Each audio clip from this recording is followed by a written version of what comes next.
This is myAudioBits, the world of audiobook library. This is myAudioBits, School Ties by Sahana Thakur Rudra.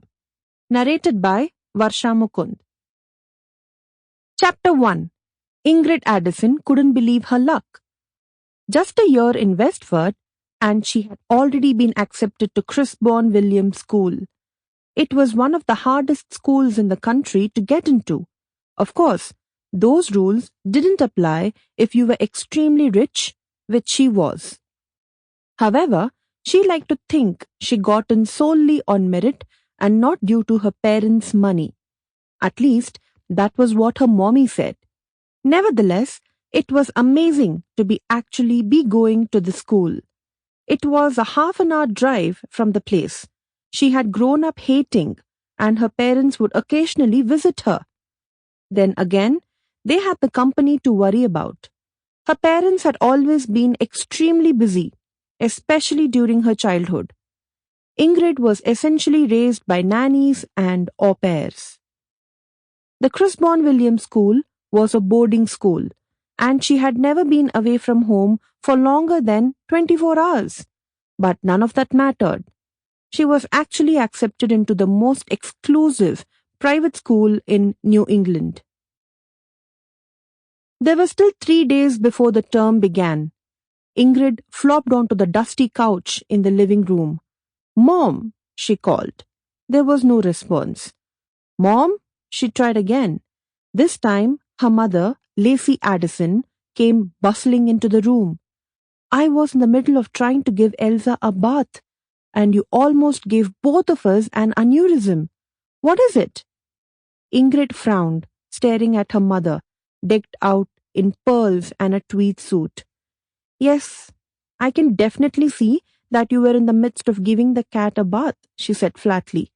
"But I wanted to ask you again, why are we staying here? Why not back at home?" Lacey sighed dramatically. "Ingrid, we've been over this," she replied, fluffing up her big blonde hair. "It's convenient." "Why?" Ingrid was half pleading and half arguing. "You know what happened the last time I was here? We are staying here. This house may be the ugliest thing in the whole of northern Connecticut, but it's a family home. We are staying here no matter what." It was fine. She hadn't really expected her mom to give in. Not that easily.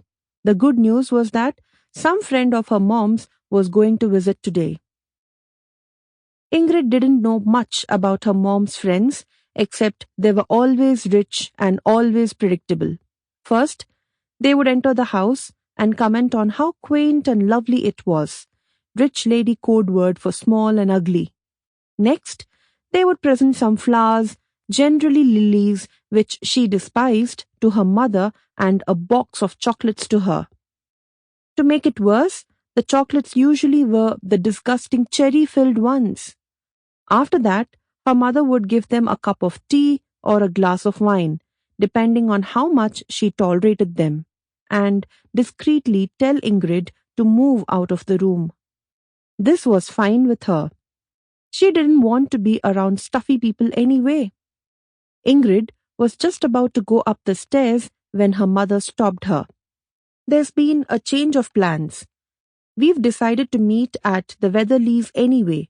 You understand why we can't have it here?" she said, waving her hands around. Ingrid did understand. It still looked like her grandmother's summer house, even though her aunt technically owned it now. Ugly floral couches lined the walls with peeling cream-colored paint. Chipped tables surrounded the room, and the creepy ceramic cats were still there. Ingrid swore the cats had already plotted her murder. "Anyway, I have laid out your clothes on your bed. Put them on and meet me here in 20 minutes.